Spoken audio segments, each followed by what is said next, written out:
நான் சில நேரம் இப்படி நினைச்சு பார்த்திருக்கிறேன். நீங்களும் இப்படி நினைச்சு பார்த்திருக்க வாய்ப்பு இருக்குது. நம்ம ஏன் நம்ம ஆண்டவராகிய இயேசு கிறிஸ்துவ ஆராதிக்கிறோம்? நம்ம எதுக்காக அவரை வணங்குகிறோம்? நம்ம எதுக்காக அவர்தான் தெய்வம் என்று போற்றி பாடுகிறோம்?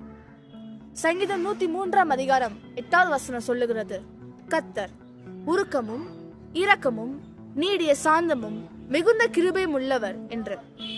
ஆமா, நம்முடைய தாழ்வின் நேரங்களில் நம்மை நினைத்தவர் அவர்தான்.